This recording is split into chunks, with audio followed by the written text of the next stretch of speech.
नरेंद्र मोदी अब बिहारियों के खिलाफ बड़ा षड्यंत्र रच रहे हैं और इस बार हमला सीधा आपके वोट के अधिकार पर है। जी हां, आपने ठीक सुना, मोदी जी के चुनाव आयोग ने गरीब, मजदूर और अपने राज्यों से बाहर काम की तलाश में गए बिहारियों के खिलाफ पूरी बिसात बिछा दी है।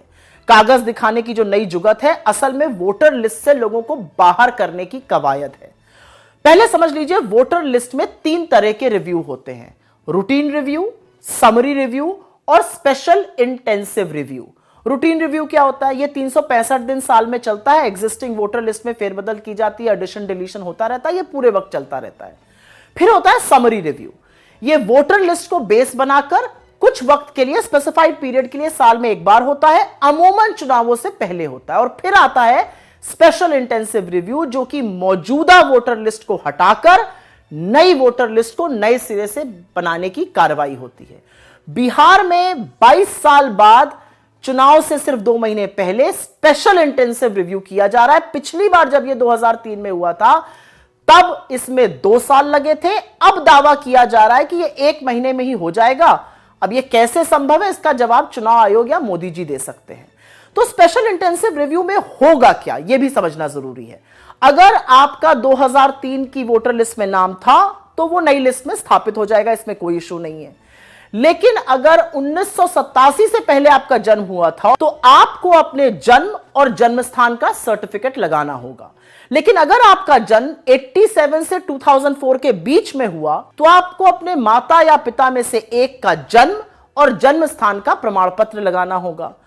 2004 के बाद अगर आपका जन्म हुआ है तो आपको अपने दोनों माता पिता का जन्म और जन्म स्थान का प्रमाण पत्र लगाना होगा। अब सवाल यह, इसमें कौन सी बड़ी बात है? तो पहले समझिए, प्रमाण पत्र मान्य कौन से हैं। बर्थ सर्टिफिकेट मतलब जन्म प्रमाण पत्र, जाति प्रमाण पत्र और स्कूल छोड़ने का प्रमाण पत्र, जो स्कूल लीविंग सर्टिफिकेट कहा जाता है।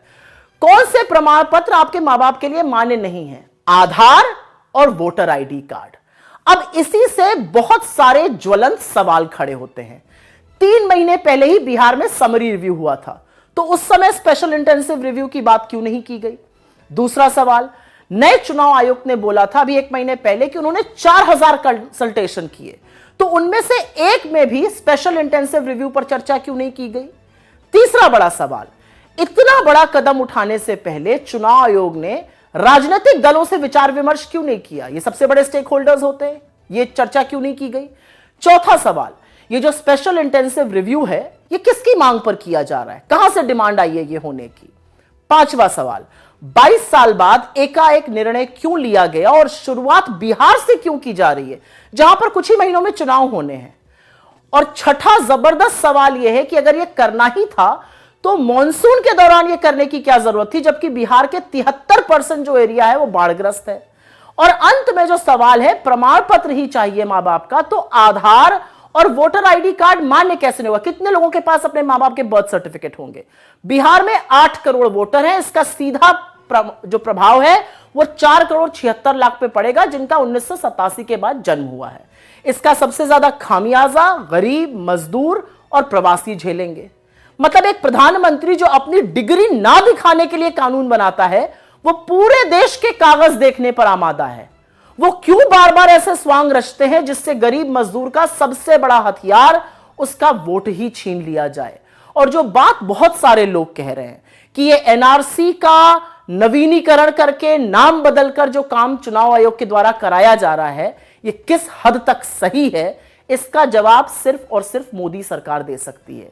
लेकिन चुनाव के 2 महीने पहले यह होना और इससे संभवतः बहुत सारे लोग वंचित रह जाएंगे वोट देने से, यह सवाल आज पूरा देश के चुनाव आयोग से और नरेंद्र मोदी जी से पूछ रहा है।